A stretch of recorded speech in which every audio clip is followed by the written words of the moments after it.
코로나와 교회 소식부터 살펴보겠습니다. 스튜디오에 박세영 기자 나와 있습니다. 안녕하십니까? 네, 지난 주말 교회 풍경 어땠습니까? 네, 지금 이제 코로나 확진자는 소폭 감소하고 있지만 여전히 대면 예배는 금지된 상황이지 않습니까? 네. 그렇기 때문에 이제 교회들은 비대면 예배 준비에 한창인 모습이었습니다. 예, 온라인 예배도 최소한의 인원만으로도 준비해라 뭐 이런 것들이 이제 정부의 방침인데 어떻게 잘 지켜지고 있었는지 궁금합니다. 그렇습니다. 방역 수칙은 예전부터 그랬듯이 이제 대부분의 교회들이 잘 지키고 있었고요. 이제 정부에서 발표한 바에 따르면 20명까지 이제 온라인 예배를 준비할 수 있는 인원으로 예배에 참석할 수 있도록 했는데 현장에 직접 가보니 그 비대면 예배 준비에 중요한 것은 이제 인원 문제가 정작 아니더라고요.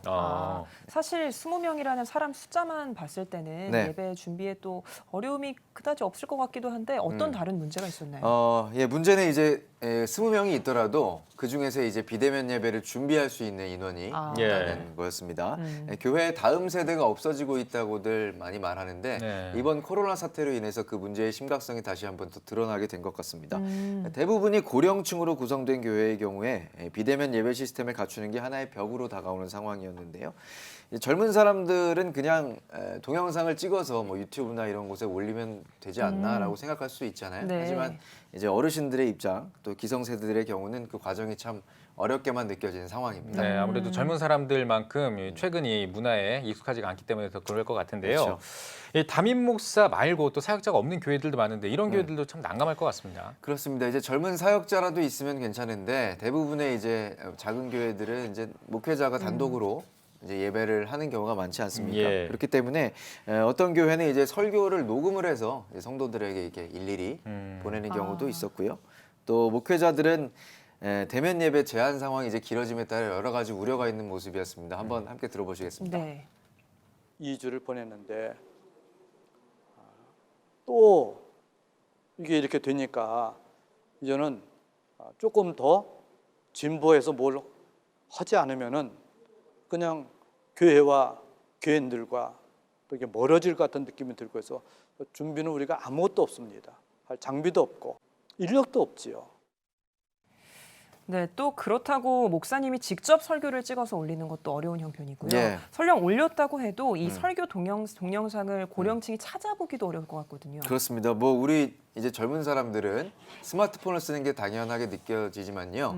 고령층 같은 경우에는 이제 예전 핸드폰을 쓰시는 경우도 많이 있습니다. 투지폰이라든지 뭐 폴더폰이라든지. 근데 그런 핸드폰의 경우에는 동영상을 재생하는 것 자체가 안 되거나 쉽지 않은 경우가 있거든요. 그런 경우에는 이제 동영상 링크를 보내드려도 재생 자체가 되지 않기 때문에 예배에 도저히 참여할 수가 없는 상황인 거죠. 상황이 이렇다 보니 교회와 멀어지고 있는 인원도 늘어나고 있다는 게 또 목사님들의 이야기였습니다. 함께 한번 들어보겠습니다. 네. 많이 있습니다. 지금 연로하신 분들 또 새신자들 목사님 저 예배드리고 싶습니다. 어떻게 하면 좋아요? 다 나오라고 할 수는 없고 목회자 마음이 굉장히 마음이 아프죠.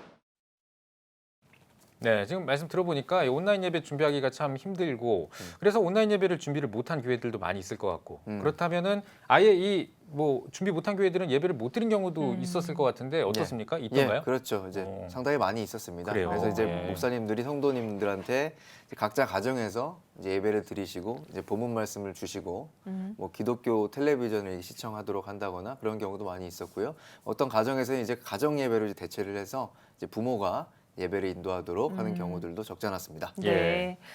또 다른 소식 살펴보면요. 정부가 교회에서 확진자가 나올 경우에 또 엄격하고 신속하게 대처를 해나가는 모습들이 많이 보이는데요.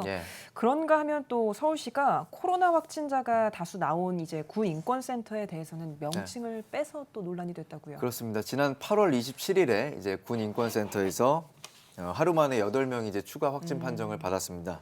27일 날 이제 확진자가 나오고 이제 하루 있다가 8명이 이제 추가 확진자로 판명이 됐는데요.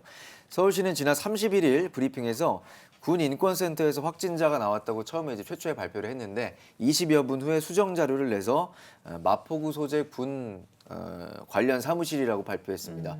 군 인권센터는 이제 다수가 사용하는 시설이 아니기 때문에 굳이 명칭을 발표할 필요가 없다라고 밝혔는데요.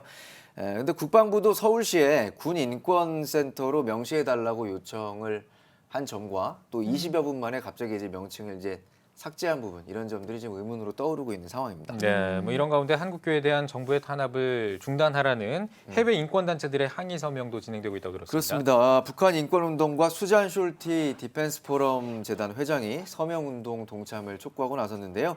한국의 종교인들을 대상으로 문재인 정부가 놀라운 행동을 보이고 있다면서 팬데믹을 이용해 종교 박해를 하고 있는 문정부에 보내는 서한에 서명해달라고 요청했습니다. 광화문 집회에 교회 성도 외에 많은 참석자들이 참가했음에도 교회에게 비난이 집중되고 있다고 지적했고요.